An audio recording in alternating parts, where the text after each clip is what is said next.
오늘 본문에서는 바울이 이방인의 구원에 대해서 이야기하고 있습니다. 하나님께서 모든 사람을 선택하셨고 모든 인류를 구원하셨습니다.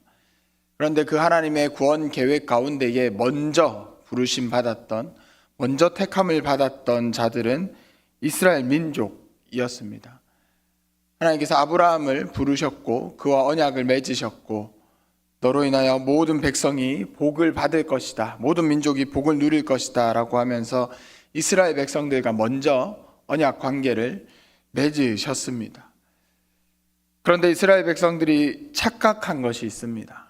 하나님께서 그냥 먼저 불러주신 것 뿐인데 이들은 우리만 선택받았다라고 생각했습니다. 그러면서 다른 민족들, 이방 민족들은 하나님께서 버리신 자들이다, 저들은 멸망당할 자들이다, 저들은 구원받지 못하는 자들이다 라는 생각으로 살아왔습니다. 더불어 메시아를 기다리는 가운데서 예수 그리스도가 오셨음에도 불구하고 예수 그리스도를 인정하지 않았습니다. 거부하며 그들은 살아갔습니다. 모든 것이 본인들의 생각대로 살아간 겁니다. 하나님께서 먼저 불러주신 것 뿐인데 우리만 불러주셨다라고 생각했고, 하나님께서 보내주신 예수 그리스도가 메시아가 아니다라고 하면서 거부하였습니다. 그런 가운데에 바울은 이방인의 사도로 부르심을 받아서 복음을 전하며 살아갑니다. 이스라엘이 하나님의 뜻을 거스르며 살았고 예수 그리스도를 거부하며 살면서 넘어졌습니다. 이제 그 구원이 이방인에게 전해졌다라고 바울은 이야기합니다.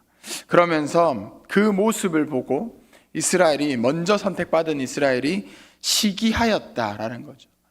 우리만 구원받았는데, 우리만 하나님께 선택받았는데 멸망해야 될, 구원에 이르지 못할 저 이방이 구원을 받는다라는 소식에 이스라엘 사람들이 시기하였다라고 이야기를 합니다.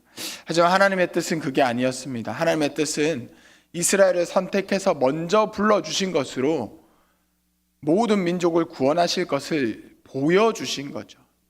나의 백성으로 살아가는 자들, 내가 언약을 맺은 자들, 내가 선택한 자들은 이런 모습으로 살아갈 거야 라는 것을 먼저 보여주신 것 뿐입니다.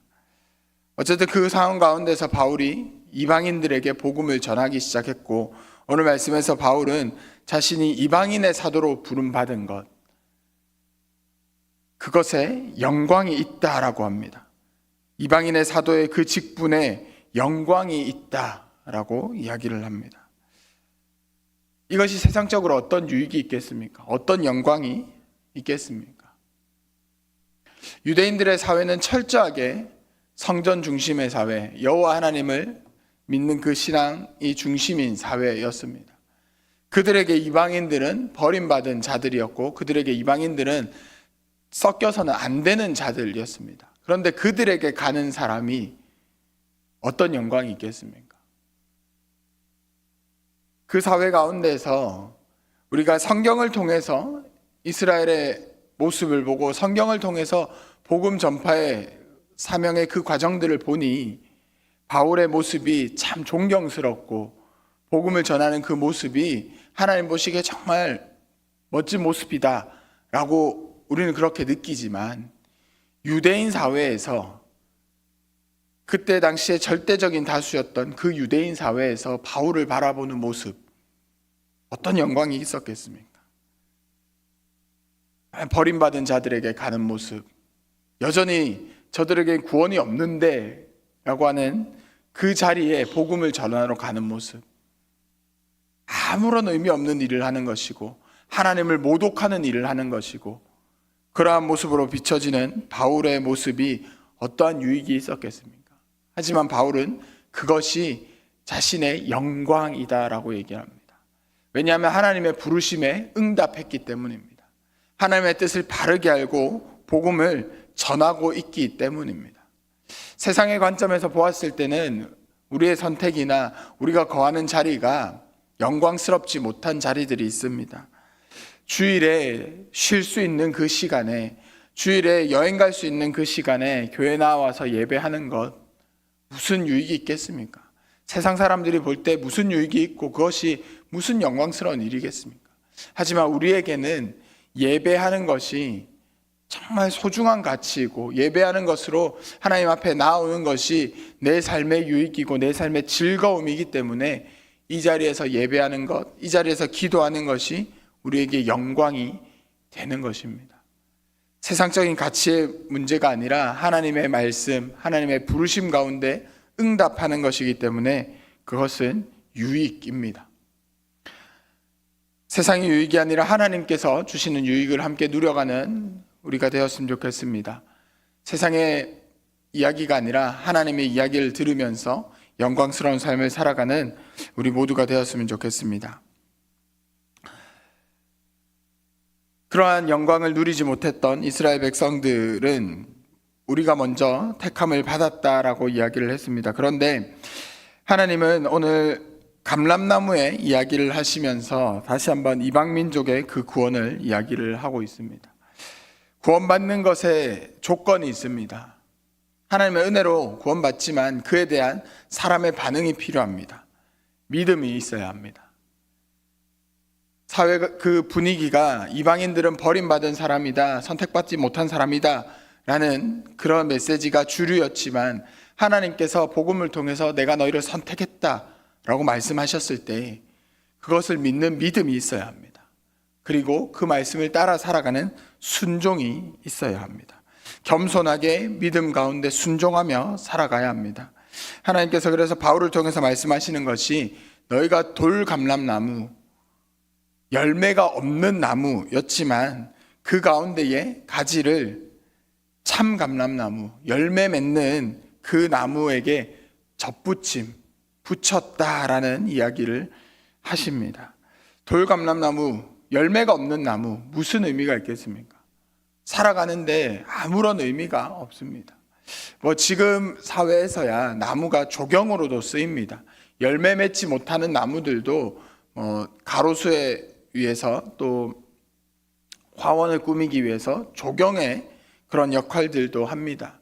근데 이때 당시에는 먹는 것이 매우 중요했지 않습니까?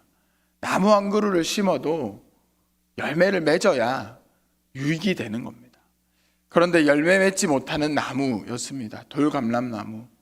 그것을 심는 사람은 없습니다. 이방인들의 모습이 그랬다는 거죠. 그들의 삶의 모습이 그랬다는 거죠. 열매 맺지 못하는 삶, 그저 의미 없이 살아가는 삶. 그런데 하나님께서 그 자리에 뿌리 내리고 있는 이방인들의 가지를 참감람나무, 열매 맺는 그 나무에 접붙여서 이제 참감람나무 뿌리에서 나오는 진액을 그들도 받는다라는 것입니다. 구원에 이르렀다라는 것은 이런 겁니다. 세상의 가치, 돌감람나무의 뿌리에서 나오는 진액으로 살아가다가 이제 참감람나무, 하나님의 그 뿔에서 나오는 진액을 받아 살아가는 겁니다. 세상의 가치가 아니라 하나님께서 주시는 것을 받아 살아가는 겁니다. 영적인 것을 누리며 살아가는 겁니다.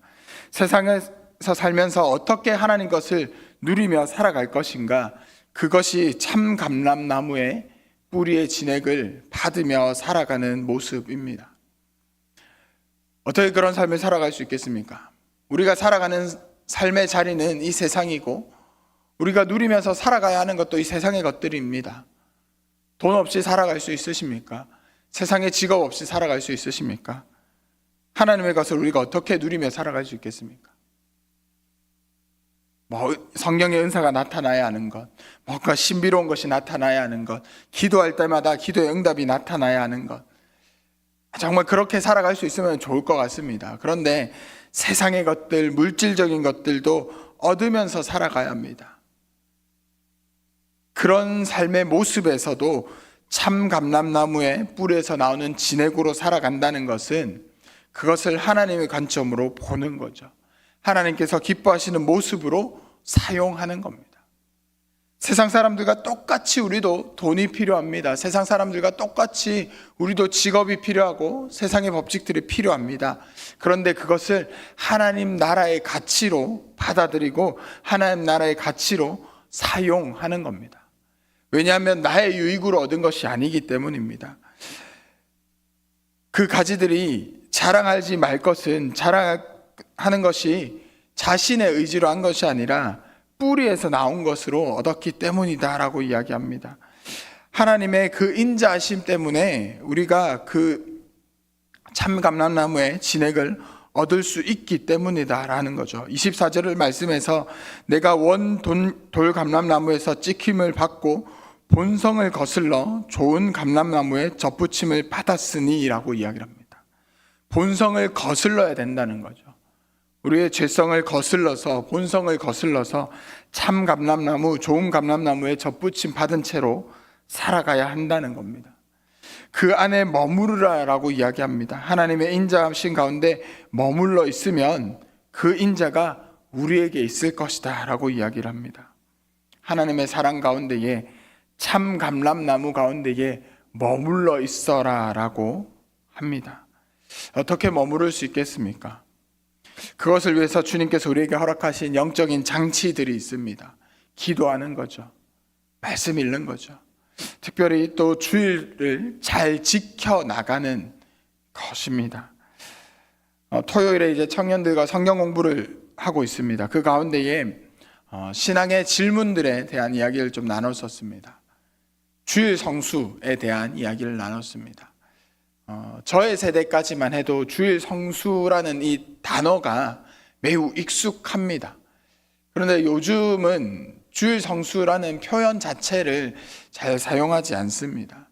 그럼에도 불구하고 표현은 잘 사용하지 않지만 우리가 주일에 이 자리에서 예배를 지켜야 한다라는 가치는 그리스도인이라면 누구나 공감할 것입니다. 그런데 사회가 또 사회적인 분위기와 기독교적인 분위기가 제가 청년 시절에 비하면 많이 달라졌습니다. 또 현실 자체도 매우 많이 달라졌습니다.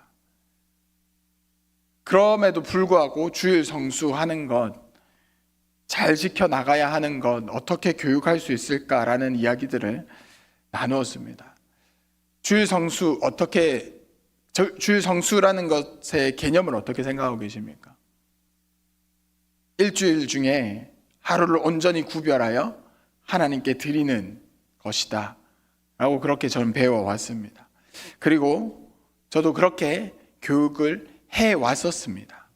맞습니까?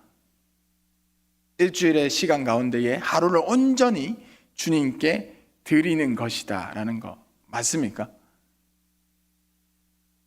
모든 것은 하나님 것이지 않습니까? 그러면 이 개념부터 다시 생각해 봐야 되는 거죠.